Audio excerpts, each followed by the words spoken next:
કે ગઈકાલે ફોર્મ ભરવાનો છેલ્લો દિવસ અને જે પ્રમાણે જેતપુર નવાગઢ નગરપાલિકાની અંદર 11 વોર્ડ 44 ભારતીય જનતા પાર્ટીના ઉમેદવારો અમે પાર્લામેન્ટરી બોર્ડની અંદર નક્કી કર્યા હતા.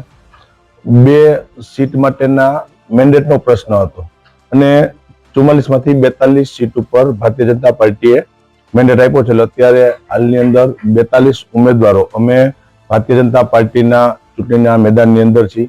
જે કઈ પ્રશ્ન હતો એ ઘરનું છે, અમારા ઘરની વાત હતી અને બેઠક કરી અને એ વાત પૂર્ણ થઈ છે. આવતીકાલે સવારથી તમામ ઉમેદવારો સક્રિય રીતે પોતાના વોર્ડની અંદર કામે લાગી જવાના છે. 44 માંથી 42 સીટ ઉપર ભારતીય જનતા પાર્ટી પૂરી તાકાતથી લડશે. જેતપુર એ ભારતીય જનતા પાર્ટીનો હંમેશા ગઢ રહ્યો છે.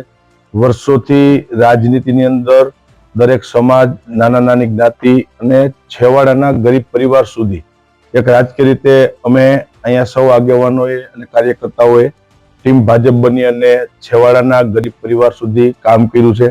નાના નાના ઘરે એક એક પ્રસંગ સુધી હાજરી આપવાના પ્રયત્નો કર્યા છે અને એટલા માટે આવનારી ચૂંટણીની અંદર ભારતીય જનતા પાર્ટીનો જ્વલંત વિજય થશે અને ફરીથી જેતપુર નવાગઢ નગરપાલિકાની અંદર ભારતીય જનતા પાર્ટીનું શાસન આવશે. માટે એક ધારાસભ્ય તરીકે મને વિશ્વાસ છે ભારતીય જનતા પાર્ટીના આગેવાનો અને કાર્યકર્તાઓ ઉપર કે પૂરી તાકાતથી ભારતીય જનતા પાર્ટીના એક એક કાર્યકર્તાઓ વોર્ડમાં કામે લાગી અને ફરીથી નગરપાલિકાની અંદર ભારતીય જનતા પાર્ટીનું શાસન આવશે. માટે અમે પ્રયત્નો કરશું. જયેશભાઈ, 42 નામ જાહેર થયું, 2 નામ ડિક્લેર નતા કર્યા, તો પહેલેથી જ એવું પ્લાનિંગ કેમ? ઉપરથી કોઈ સૂચનાથી શું આપવું? એમાં પ્રશ્ન આખું એવું થયું કે સ્વાભાવિક રીતે અમારા જ અહીંથી કોઈ પાર્ટીના જ આગેવાનોએ જેતપુરની અંદર ભારતીય જનતા પાર્ટીનું નબળું દેખાય, જેતપુરમાં ભારતીય જનતા પાર્ટીની સત્તા ન બને એ માટે પણ પ્રયત્ન કરેલા હોય અને એના કારણે કે જ્યાં એક સીટ ઉપર મેન્ડેટ રોકી દેવાના પ્રયત્નો કર્યા, પણ કીધું કે એમાં કોઈ અમે વિચલિત થવાના નથી. 42 સીટ ઉપર મેન્ડેટ મળ્યા છે. 42 સીટ પાર્લામેન્ટરી બોર્ડની અંદર નામ ચર્ચા કરી અને ભારતીય જનતા પાર્ટીના પ્રદેશ મોવડી મંડળ સાથે ચર્ચા કરી અને 42 નામ પર સંમતિ થઈ છે અને એ 42 અમે જે નક્કી કરેલા નામ છે 42 ઉમેદવારોને ભારતીય જનતા પાર્ટીએ મેન્ડેટ આપ્યું છે.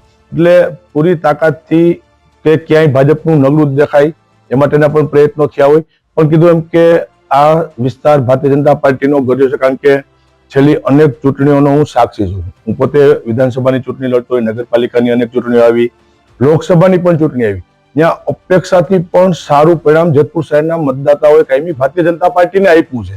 અમારી અપેક્ષાની ત્યાં લીડ ન હોય, એનાથી અનેક ગણી લીડ પણ અમને ભારતીય જનતા પાર્ટીને જેતપુર. એનું કારણ એ છે કે એક નાના નાના સમાજ, નાની નાની જ્ઞાતિઓ હોય, દરેક જ્ઞાતિ સમાજ અને છેવાડાના પરિવાર સુધી હંમેશા સક્રિય રહી અને અમે ત્યાં સુધી પહોંચવાના પ્રયત્નો કર્યા છે. સુખ દુઃખમાં ભાગીદાર બેસી એટલે સામે મતદારો કાયમી માટે રિઝલ્ટ આપ્યું છે. અને આ નગરપાલિકાની ચૂંટણીની અંદર જે કઈ ઘટનાક્રમ બન્યો, જે કઈ ન્યૂઝ ચાલ્યા અને આપણે કીધું કે ક્યાંય પણ વિચલિત થયા વગર ભારતીય જનતા પાર્ટીના તમામ કાર્યકર્તાઓ કામે લાગી ગયા છે અને ફરીથી જેતપુર નવાગઢ નગરપાલિકાની અંદર જે લોકોને અપેક્ષા પણ નહીં હોય 44 સીટ જેમાંથી મેક્સિમમ સીટો ભારતીય જનતા પાર્ટી જીતી અને ફરી પાછું ભારતીય જનતા પાર્ટીનું શાસન અમે લાવશું. જયેશભાઈ, જે રીતના આપણે કહ્યું કે પાર્ટીના જ કોઈ કાર્યકર્તાઓ, જે આગેવાનોએ આવું કૃત્ય કર્યું, ચૂંટણી બાદ તેની સામે કોઈ કક્ષાએ કાર્યવાહી માટેની માંગ? કીધું કે આખી નગરપાલિકાની ચૂંટણી કે જ્યાં સંકલન થયું હોય, પાર્લામેન્ટરી બોર્ડ નામ થયા હોય અને દાખલા તરીકે કીધું કે એક વિખી નાખવાના પ્રયત્નો કરવામાં આવે કે ક્યાંય ભારતીય જનતા પાર્ટીનું અહીંયા નબળું થાય એટલે જયેશભાઈનું નબળું કરી દેવાનું, એવા પણ પ્રયત્નો થયા હોય ને એના હિસાબે આગળ કરવા પણ કીધું કે બીજા તમામ ઉમેદવારો બધા ઉમેદવારો હાજર છે. એ મારી અત્યારે આખો ટાર્ગેટ નગરપાલિકાની અંદર ભારતીય જનતા પાર્ટીની કેમ વધારે સીટો આવે, ફરીથી અમે નગરપાલિકાની અંદર શાસન આપી શકીએ. તમામ અમારા ઉમેદવારો અહીંયા અત્યારે ઉપસ્થિત છે અને તમામ લોકો અત્યારથી જઈને જ અને ત્યાં વોર્ડની અંદર કામે લાગે છે. પાર્ટીના કાર્યકર્તાઓ પણ કામે લાગે છે. એટલે મારો ધ્યેય અત્યારે છે કે જેતપુર નગરપાલિકાની અંદર મેક્સિમમ સીટો, કીધું કે આ વખતે અમે એક ઇતિહાસ બનાવશું નગરપાલિકાની અંદર કે ક્યારેય ન મળ્યો એટલી સીટો ભારતીય જનતા પાર્ટીને આ વખતે મળશે. તો બરાબર છે, પણ લાલભાઈને ટિકિટ નથી મળી તો એ બાબતની અંદર તમારું શું કહેવું? મેં વાત તો કરી કે ભાઈ એક સીટ પ્રત્યેનું મેન્ડેટનો એ પ્રશ્ન રહ્યો છે અમારો. હું હોય સુરેશભાઈ સકરેલિયા કે જેને પણ વર્ષોથી જેતપુર નવાગઢ નગરપાલિકાની અંદર પ્રમુખ તરીકે રહી, સભ્ય તરીકે રહીની પણ આની અંદર જેતપુર નવાગઢ નગરપાલિકામાં નેતૃત્વ આપ્યું છે. જો કે ગઈકાલે ફોર્મ ભરવાનો છેલ્લો દિવસ અને જે પ્રમાણે જેતપુર નવાગઢ નગરપાલિકાની અંદર 11 વોર્ડ 44 ભારતીય જનતા પાર્ટીના ઉમેદવારો અમે પાર્લામેન્ટરી બોર્ડની અંદર નક્કી કર્યા હતા. 2 સીટ માટેના મેન્ડેટનો પ્રશ્ન હતો અને 44 માંથી 42 સીટ ઉપર ભારતીય જનતા પાર્ટીએ મેન્ડેટ આપ્યો છે. અત્યારે હાલની અંદર 42 ઉમેદવારો અમે ભારતીય જનતા પાર્ટીના ચૂંટણીના મેદાનની અંદર છીએ. જે કઈ પ્રશ્ન હતો એ ઘરનું છે, અમારા ઘરની વાત હતી અને બેઠક કરી અને એ વાત પૂર્ણ થઈ છે. આવતીકાલે સવારથી તમામ ઉમેદવારો સક્રિય રીતે પોતાના વોર્ડની અંદર કામે લાગી જવાના છે. 44 માંથી 42 સીટ ઉપર ભારતીય જનતા પાર્ટી પૂરી તાકાતથી લડશે. જેતપુર એ ભારતીય જનતા પાર્ટીનો હંમેશા ગઢ રહ્યો છે.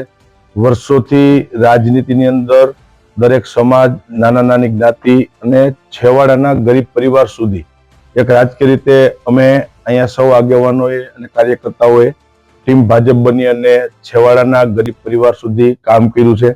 નાના નાના ઘરે એક એક પ્રસંગ સુધી હાજરી આપવાના પ્રયત્નો કર્યા છે અને એટલા માટે આવનારી ચૂંટણીની અંદર ભારતીય જનતા પાર્ટીનો જ્વલંત વિજય થશે અને ફરીથી જેતપુર નવાગઢ નગરપાલિકાની અંદર ભારતીય જનતા પાર્ટીનું શાસન આવશે. માટે એક ધારાસભ્ય તરીકે મને વિશ્વાસ છે ભારતીય જનતા પાર્ટીના આગેવાનો અને કાર્યકર્તાઓ ઉપર કે પૂરી તાકાતથી ભારતીય જનતા પાર્ટીના એક એક કાર્યકર્તાઓ વોર્ડમાં કામે લાગી અને ફરીથી નગરપાલિકાની અંદર ભારતીય જનતા પાર્ટીનું શાસન આવશે માટે અમે પ્રયત્નો કરશું. જયેશભાઈ 42 નામ જાહેર થયા, 2 નામ ડિક્લેર નતા કર્યા, પહેલેથી જ એવું પ્લાનિંગ કેમ? ઉપરથી કોઈ સૂચનાથી શું આપવું? એમાં પ્રશ્ન આખું એવું થયું કે સ્વાભાવિક રીતે અમારા જ અહીંથી કોઈ પાર્ટીના જ આગેવાનોએ જેતપુરની અંદર ભારતીય જનતા પાર્ટીનું નબળું દેખાય, જેતપુરમાં ભારતીય જનતા પાર્ટીની સત્તા ન બને એ માટે પણ પ્રયત્ન કરેલા હોય અને એના કારણે કે જ્યાં એક સીટ ઉપર મેન્ડેટ રોકી દેવાના પ્રયત્નો કર્યા, પણ કીધું કે એમાં કોઈ અમે વિચલિત થવાના નથી. 42 સીટ ઉપર મેન્ડેટ મળ્યા છે. 42 સીટ પાર્લામેન્ટરી બોર્ડની અંદર નામ ચર્ચા કરી અને ભારતીય જનતા પાર્ટીના પ્રદેશ મોવડી મંડળ સાથે ચર્ચા કરી અને 42 નામ પર સંમતિ થઈ છે અને એ 42 અમે જે નક્કી કરેલા નામ છે 42 ઉમેદવારોને ભારતીય જનતા પાર્ટીએ મેન્ડેટ આપ્યું છે.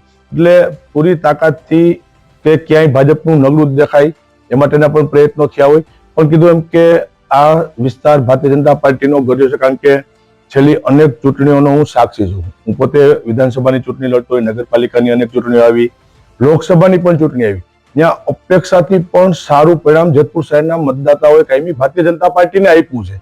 અમારી અપેક્ષાની ત્યાં લીડ ન હોય, એનાથી અનેક ગણી લીડ પણ અમને ભારતીય જનતા પાર્ટીને જેતપુર. એનું કારણ એ છે કે એક નાના નાના સમાજ, નાની નાની જ્ઞાતિઓ હોય, દરેક જ્ઞાતિ સમાજ અને છેવાડાના પરિવાર સુધી હંમેશા સક્રિય રહી અને અમે ત્યાં સુધી પહોંચવાના પ્રયત્નો કર્યા છે. સુખ દુઃખમાં ભાગીદાર બેસી એટલે સામે મતદારો કાયમી માટે રિઝલ્ટ આપ્યું છે અને આ નગરપાલિકાની ચૂંટણીની અંદર જે કઈ ઘટનાક્રમ બન્યો, જે કઈ ન્યૂઝ ચાલ્યા અને એના પર કીધું કે ક્યાંય પણ વિચલિત થયા વગર ભારતીય જનતા પાર્ટીના તમામ કાર્યકર્તાઓ કામે લાગી ગયા છે અને ફરીથી જેતપુર નવાગઢ નગરપાલિકાની અંદર જે લોકોને અપેક્ષા પણ નહીં હોય 44 સીટ જેમાંથી મેક્સિમમ સીટો ભારતીય જનતા પાર્ટી જીતી અને ફરી પાછું ભારતીય જનતા પાર્ટીનું શાસન અમે લાવશું.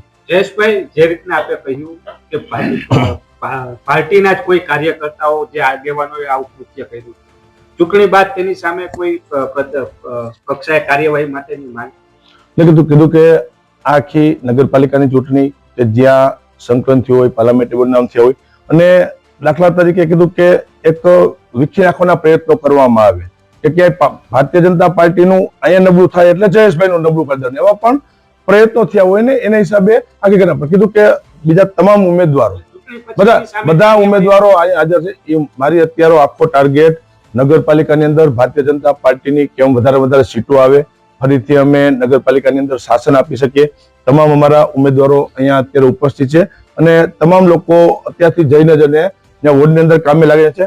પાર્ટીના કાર્યકર્તાઓ પણ કામે લાગે છે. એટલે મારો ધ્યેય અત્યારે છે કે જેતપુર નગરપાલિકાની અંદર મેક્સિમમ સીટો, કીધું કે આ વખતે અમે એક ઇતિહાસ બનાવશું નગરપાલિકાની અંદર કે ક્યારેય ન મળ્યો એટલી સીટો ભારતીય જનતા પાર્ટીને આ વખતે મળશે. જયેશભાઈ એ તો બરાબર છે, પણ લાલભાઈને ટિકિટ નથી મળી તો એ બાબતની અંદર તમારું શું કહેવું? એટલે મેં વાત તો કરી કે ભાઈ એક સીટ પ્રત્યેનું મેન્ડેટનો એ પ્રશ્ન રહ્યો છે અમારો. હું હોય સુરેશભાઈ સકરેલિયા કે જેને પણ વર્ષોથી જેતપુર નવાગઢ નગરપાલિકાની અંદર પ્રમુખ તરીકે રહી, સભ્ય તરીકે રહીને પણ આની અંદર જેતપુર નવાગઢ નગરપાલિકામાં નેતૃત્વ આપ્યું છે.